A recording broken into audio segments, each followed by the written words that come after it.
네, 안녕하세요. 미국에서 리뷰한 대학원생 김익기입니다.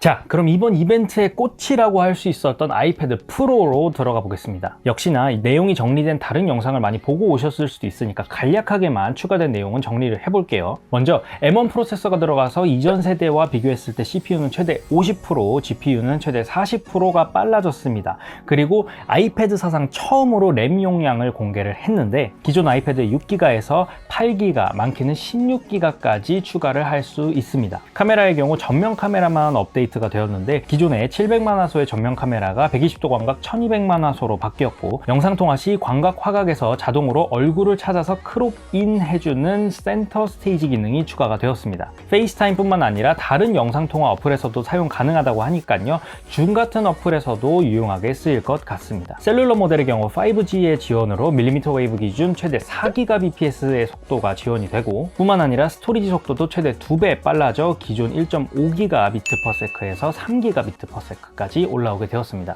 여기에 덧붙여서 2018년 아이패드 프로부터 들어간 USB 3.1 포트가 이제는 썬더볼트로 업데이트가 되어서 썬더볼트 동글이나 애플의 6K 디스플레이까지 지원을 할 수 있게 대역폭이 넓어지게 되었죠. 하지만 이 많은 기능보다 주목을 받는 건 12.9인치에만 들어간 미니 LED가 탑재된 리퀴드 레티나 XDR 디스플레이입니다. 이 이름도 너무 긴데요. 백라이트가 기존에 72개에서 10,000개가 넘는 미니 LED로 바꾸게 되고 로컬 디밍 존을 2,500개 이상으로 만들었다고 합니다. 이게 무슨 말인지 제가 쉽게 설명을 해드리자면, 제가 제 방에서 자려고 이제 불을 끄고 문을 닫고 있어도 거실에 불이 켜져 있으면 빛이 조금은 새어나오게 되잖아요. 근데 이 상태로 거실 불도 끄게 되면 새어나올 빛 자체가 없어지는 거기 때문에 제 방은 완전 어두워지게 될 겁니다. 즉, 화면에서 검정색을 표현할 때 기존의 아이패드 같은 경우에는 거실에 불이 켜져 있는 상태로 제가 제 방문을 닫는 느낌이었다면 이제는 거실 불도 끌 수 있게 된 거죠.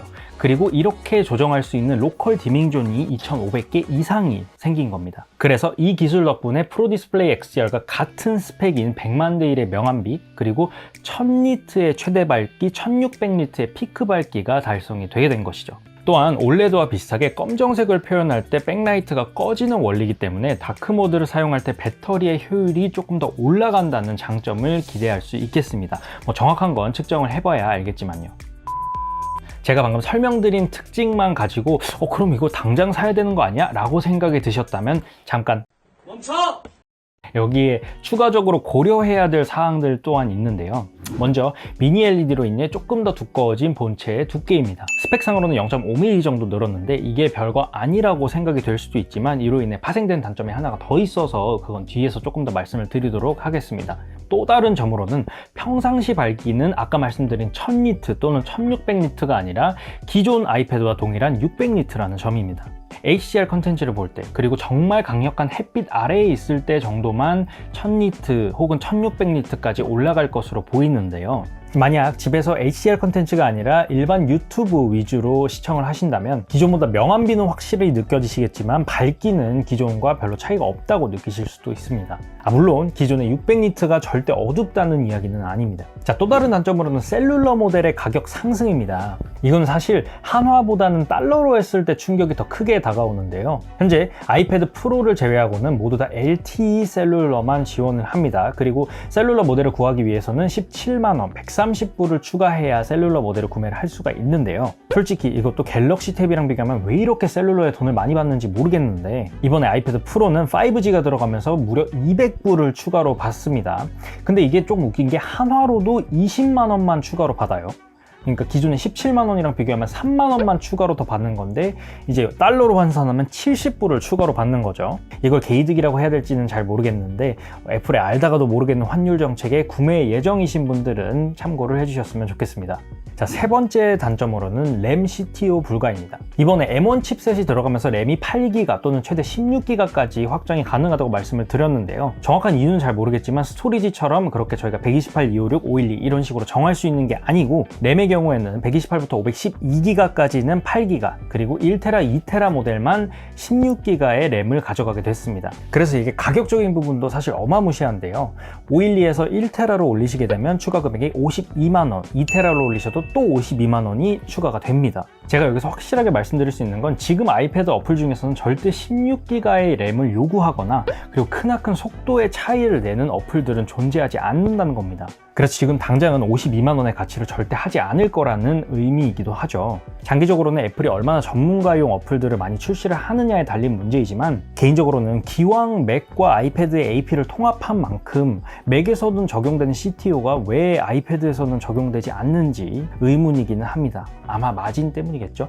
자, 마지막 단점의 경우 매직 키보드와 관련된 이야기인데요. 제가 좀 전에 12.9인치 아이패드의 경우 미니 LED가 추가가 되면서 두께가 0.5mm 정도 두꺼워졌다고 말씀을 드렸었는데 이것 때문인지 아니면 무게가 더 무거워져서 그런지는 모르겠지만 구형 매직 키보드는 이번 신형 아이패드 프로와 호환이 되지 않는다고 합니다. 자, 다만 반대로 신형 매직 키보드는 구형 아이패드 프로 시리즈들과도 호환이 된다고 해요. 이게 아직까지 실제로 저희가 제품을 만져본 게 아니기 때문에 이게 얼마나 호환이 안 되고 아예 쓸 수가 없는 건지에 대한 부분까지는 정확하게는 모르겠습니다만 일단 그렇게 기사가 나온 상태입니다. 사실 매직 키보드가 한두 푼 하는 것도 아니고 40만 원이 넘는 가격인데 12.9인치를 쓰시던 분들 중에 매직 키보드를 재활용하실 생각이셨다면 아마도 새로 사셔야 될 수도 있을 것 같습니다.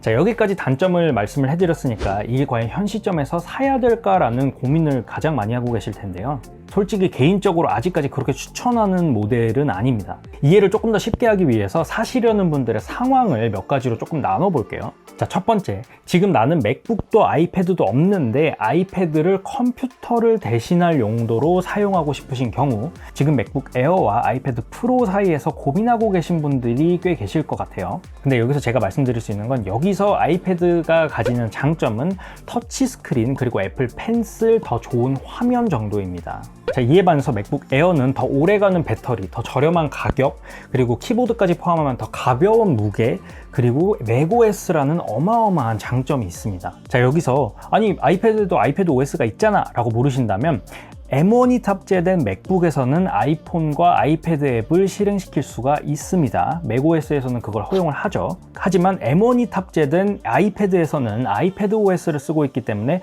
맥OS용으로 제작된 어떤 어플도 실행시킬 수가 없습니다. 또한 노트북을 사용하시면 화면이 작기 때문에 외장 디스플레이들 많이 사용을 하시잖아요. 외장 디스플레이도 지원되는 몇 개의 어플들을 제외하면 전부 다 디스플레이 미러링으로밖에 할 수가 없습니다.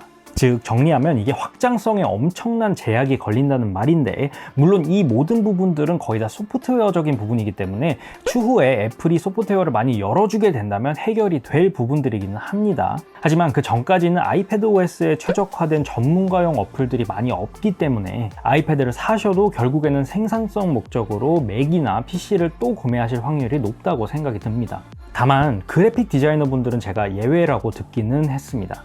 자, 두 번째, 이미 아이패드 프로 2018년 이후 버전을 사용하고 계시지만 더 좋은 성능을 경험하기 위해 바꾸고 싶은 분들, 사실 저도 여기에 해당이 되는데요. 한 번쯤 생각해 봐야 될 것 같은 게 지난 3년간 써오면서 속도가 느리다거나 화면이 너무 어두워서 화면이 이제 획기적인 변화가 필요하다던가 이런 생각을 한 번도 해본 적이 있는지 그게 되게 중요한 포인트인 것 같아요. 그리고 솔직히 아직까지 유출 소식이 나오지 않았지만 다음번 아이패드 프로에서 디자인이 획기적으로 바뀌게 된다면 그 아이패드를 더 사고 싶지 않겠어요? 솔직히 이번 아이패드 모델은 내부적으로 바뀐 거는 조금 있지만 외부적인 카메라나 디자인적인 요소는 거의 바뀌지 않았으니까요. 자, 마지막으로 지금 맥북 또는 PC를 사용 중이고 아이패드가 없어서 아이패드만 추가로 살 계획이신 분들은 그나마 샀을 때 이번 아이패드 프로의 성능이 적어도 5년은 버틸 수 있는 성능이기 때문에 장기적인 관점에서 절대 후회를 안 할 거라고 생각은 듭니다. 사실 이번에 나온 아이패드의 성능이 넘사벽이고 그리고 제가 제기했던 문제들은 대부분 소프트웨어적으로 해결이 가능한 부분들이기 때문입니다. 하지만 이런 관점이라면 저는 4세대 아이패드 프로 역시 너무나 좋은 기기였기 때문에 이걸 더 저렴한 가격에 구하실 수 있다면 특히 리퍼 제품을 구하실 수 있다면 저는 더 좋은 옵션이 될 수 있지 않을까라는 생각은 해봅니다. 자, 오늘은 4월 이벤트가 한 일주일 정도 지난 시점에서 소비자의 입장에서 조금 더 자세하게 살펴봤습니다. 제가 이번 영상에서 말씀드렸던 에어태그 아이맥, 아이패드 프로 외에도 추가적으로 아이폰 12의 보라색, 그리고 제가 지난 영상에서 유출 소식으로 알려드렸던 다양한 컬러의 맥세이프 케이스도 출시가 되었는데요. 또한 애플이 봄맞이를 하는지 애플워치 밴드들도 스포츠, 에르메스, 나일론 포함해서 엄청나게 많은 새로운 색깔들도 새로 출시가 되었으니까요. 혹시나 시간이 되시면 한번 둘러보시고 마음에 드는 거 있으시면 구매를 하셔도 좋을 것 같습니다. 특히나 이번에 새로 나온 아이폰 12 보라색 같은 경우에는 지난 아이폰 11 보라색이랑 비교했을 때 훨씬 더 쨍한, 하지만 파스텔 톤의 아이덴티티를 그대로 가지고 있는 보라색이기 때문에 보라색을 좋아하시는 분들에게는 굉장히 좋은 소식일 것 같아요. 마지막으로 M1 칩이 탑재된 맥 미니에 10기가빗 이더넷이 옵션으로 추가가 되었다고 하니 10기가빗 이더넷 때문에 M1 칩셋이 아니라 27인치 아이맥을 구매하려고 고민하고 계셨던 분들에게는 희소식이 아닐 수 없겠습니다. 자, 제가 오늘 준비한 소식은 여기까지입니다. 궁금한 거 있으시면 언제든지 밑에 댓글로 남겨주시고 저는 다음 이 시간에 새로 디자인되는 맥북 프로 14인치 그리고 16인치에 대한 유출 소식을 정리해서 돌아오겠습니다. 자, 더 많은 애플 소식이 궁금하시다면 구독과 알림 설정까지 꼭 한번 눌러주시고요. 지금까지 저는 미국에서 리뷰한 대학원생 김익희였습니다. 안녕!